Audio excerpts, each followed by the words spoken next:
নমস্কার বন্ধুরা, নতুনত্ব স্বাদে আবারও একটি পর্বে তোমাদের সবাইকে স্বাগত। তোমরা তোমাদের বাচ্চাকে কিভাবে সুজির সাথে গাজর আর খেজুর মিশিয়ে রান্না করে খাওয়াবে সেটা তোমাদেরকে আমি দেখাবো। চলো কথা না বলে ঝটপট রেসিপিটি দেখে নেওয়া যাক। আমি এখানে প্যান নিয়ে নিয়েছি, আর এখানে আমি হাফ বাটি মতো গাজর নিয়ে নিয়েছি, আর দুটো খেজুর নিয়ে নিয়েছি। আমি খেজুরের দানা আগে থেকে ফেলে দিয়েছিলাম, আর এখানে একটু জল দিয়ে দেবো। এটাকে আমি 80% মতো ভালো করে সিদ্ধ করে নেব। এভাবে আমি গাজরটাকে ভালো করে সিদ্ধ করে নেব। গাজর বাচ্চাদের স্কিনকে ভালো রাখতে সাহায্য করে। এখানে দেখতে পাচ্ছ গাজরটা আমার সিদ্ধ হয়ে গেছে।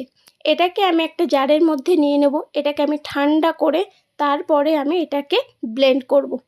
এখানে দেখো আমার গাজরটা ব্লেন্ড করা হয়ে গেছে। এখানে আমি আবারও একটু প্যান নিয়ে নিয়েছি। প্যানের মধ্যে 1 চামচ ঘি নিয়ে নেব। ঘিয়ের মধ্যে আমি পরিমাণ মতো 2 চামচ সুজি নিয়ে নিয়েছি।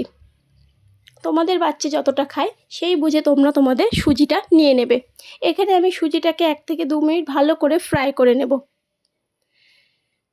এখানে আমার সুজিটা ফ্রাই করা হয়ে গেছে। এর মধ্যে আমি হাফ কাপ মতো জল দিয়ে সুজিটাকে ভালো করে সিদ্ধ করে নেব। এর মধ্যে সামান্য একটু নুন দিয়ে দেব। নুনটাকে দিয়ে আবারও ভালো করে এটাকে নেড়েচেড়ে নেব। এটা আমার ভালো করে সিদ্ধ করে নেওয়া হয়ে গেছে।